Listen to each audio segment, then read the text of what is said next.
किन रिश्तेदारों को ज़कात दी जा सकती है? तमाम रिश्तेदारों को ज़कात दे सकते हैं। सिर्फ़ 2 रिश्ते ऐसे हैं जिनको ज़कात नहीं दी जा सकती और अगर उनको ज़कात दे दी जाए तो आपकी ज़कात कबूल नहीं होगी।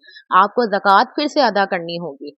एक विलादत का रिश्ता लिहाजा बाप बेटे, बेटी को ज़कात नहीं दे सकता और बेटा बाप, बाप बेटा, बेटा बेटी बाप को ज़कात नहीं दे सकता। इसी तरह माँ बेटे बेटी को, बेटा बेटी माँ को और दादा दादी पोते पोती को और नाना नानी नवासे नवासी को नहीं दे सकते।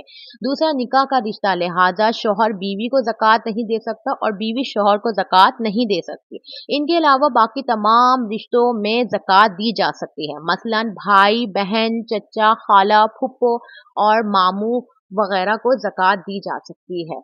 उनको ज़कात दी जा सकती है, उनको ज़कात ज़कात देना जायज़ है और अगर इन्हें ज़कात देंगे तो आपकी ज़कात पूरी हो जाएगी और ज़कात आपकी अदा हो जाएगी। अलबत्ता ये ज़रूरी देख लें कि वो मुस्तहक़ ज़कात हों और साहिब निसाब ना हो। ऐसा ना हो कि अगर आप अपने इन रिश्तेदारों को ज़कात दे रहे हैं और वो साहिब निसाब हैं, तो आपकी ज़कात अदा नहीं होगी, आपने फिर से ज़कात देनी पड़ेगी। बेवा और यतीम को ज़कात देने का हुक्म। बाद लोग ये समझते हैं कि अगर कोई खातून बेवा है तो इसका ज़कात इसको इसको ज़कात ज़रूर देनी चाहिए। हालाँकि यहाँ भी शर्त ये है कि वो मुस्तहक़ ज़कात हो और साहिब निसाब ना हो। अगर अगर बीवी मुस्तहक़ ज़कात है तो इसकी मदद करना बड़ी अच्छी बात है। लेकिन अगर एक ख़वातीन बेवा है और मुस्तहक़ ज़कात नहीं है, तो महज़ बेवा होने की वजह से महज़ ज़कात नहीं बन सकती। इसी तरह यतीम को ज़कात देना और इसकी मदद करना बहुत अच्छी बात है, लेकिन ये देखना कि ज़कात देनी चाहिए कि वो मुस्तहक़ ज़कात हो।